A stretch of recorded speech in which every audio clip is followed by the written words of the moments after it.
Hello students, welcome to another lecture of mechanical vibration.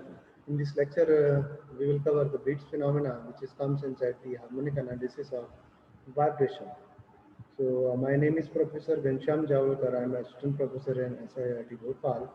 Let's start the topic Beats phenomena.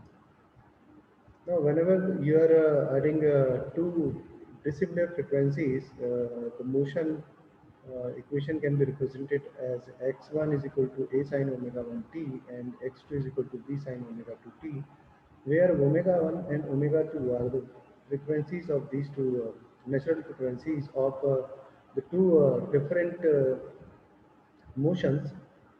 So, if we are taking an example that's supposed to be a frequency of 440 hertz and another frequency of 445 hertz, the slight difference between them is 5 hertz.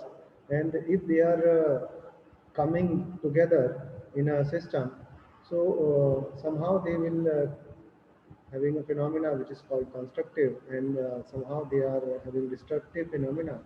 And due to this constructive and destructive phenomena, there is a new frequency, there is a new thing which comes in picture, that is the beat phenomena. So the sum of two harmonic motions of different frequencies is a non-harmonic frequency. This case is of interest to us because it helps us to understand the beat phenomena. So whenever we are adding two different frequencies and these two frequency will create a beat in the system, and this phenomena of beat is called Beats phenomena. To establish the concept, let us assume that the particle is subjected to two different harmonic motions of slightly different velocities.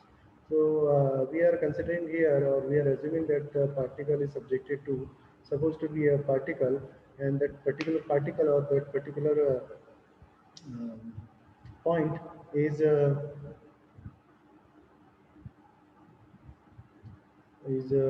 connected to two different harmonic motions of slightly different frequencies. So the frequencies is uh, almost equal to each other, but there is a slight difference, very slight difference. So let the two harmonic motions be represented as x1 is equal to a sine omega 1t, where a is the amplitude, sine omega represent the harmonic motion. So the harmonic motion, the equation of harmonic motion for the first frequency, that is omega 1, can be represented as a sine omega 1 into t, where a is the amplitude of the particular frequency. Similarly, the equation of motion of the second harmonic motion is represented as b sine omega 2 into t, where b is the amplitude of second harmonic motion. So here a and b are the two amplitudes, are the amplitudes of two harmonic motions. So the resultant of these two harmonic motion, because we are finding the overall effect of these two different motions. So the resultant of these two motion is the combination of these two, that is x is equal to x1 plus x2. So here x is equal to a sine omega 1 t plus b sine omega 2 t. So uh, the principle of superposition is still valid, yet the resultant motion will not be harmonic. So we already know that the resultant motion will not be harmonic, but the superposition law is, or principle of superposition is also valid in this case. So an interesting case arises when the two amplitudes are equal, but the frequencies are very slight. So what happens when the amplitudes are same? So if the amplitudes are same, or I can say that A is equal to B here, A is equal to B, then in particular condition, the equation will come into this form. And also, we are assuming let omega 2 is equal to omega 1 plus eta, where eta is the difference. Eta is the difference between the frequencies omega 1 and omega 2. So this equation, the above equation, is represented or written like this, that is x is equal to a sine omega 1 into t plus sine omega 1 plus eta into t. So we are just putting the value of omega 2 in this equation, so we get this equation. Although we are taking a is equal to b, so instead of b we are putting a, so a can be taken outside of the bracket. So this equation will turn into this form. So this equation it will turn into this form. Now we are applying here the formula sine c plus sine d. So we are getting this particular equation.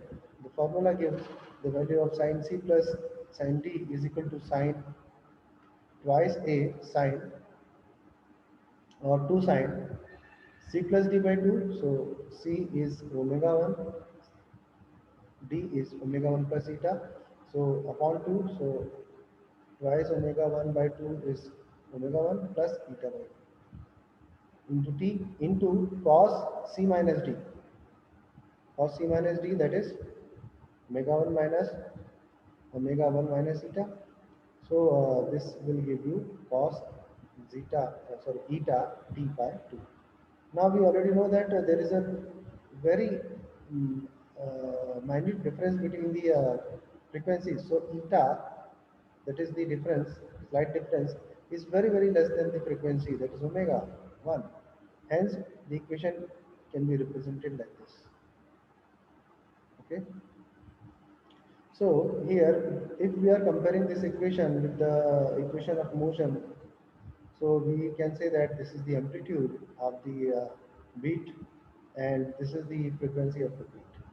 So here, the amplitude can be represented twice a cos eta t by 2 and the beat frequency is omega 1 plus eta by 2. Now we are already having this two things, that is the amplitude and the frequency of the beat. So we can plot a graph like this. Somehow it is constructive, somehow it is destructive. So the beats phenomena can be represented like this. Since the circular frequency of the envelope is eta by 2, so this envelope having a frequency of eta by 2, so the time period of the envelope is 4 pi by eta. Hence, so the time period, since the circular frequency of envelope is eta by 2, the time period of the envelope is 2 pi by omega, that is omega can be eta by 2, so we can get 4 pi by eta. Hence the time period of the particular beat is given by, so the time period of particular beat is tau is equal to half of this particular thing, so half of this, so half of this, that is 1 upon 2 4 pi by eta, that is 2 pi by eta.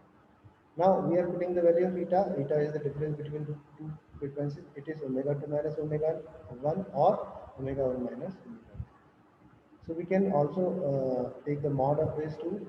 So here we can get the value of time period, that is 2 pi by omega 1 minus omega 2. So we can conclude some results that beat frequency comes when we are adding the two same amplitudes but different frequencies motion, and the difference in frequencies is very slight. So the amplitude is represented by 2a, that is the amplitude of the frequencies, the amplitude of the motion, and cos of eta t by 2, that is eta is the difference between the two frequencies, and this is the beat phenomena, and this is the beat frequency, that is omega 1 plus eta by 2, and the time period of this particular beat phenomena is given by pi pi by omega 1 minus omega 2. So this is the end of the lecture, and we learned the beat phenomena in this lecture, and thank you very much for attending the lecture.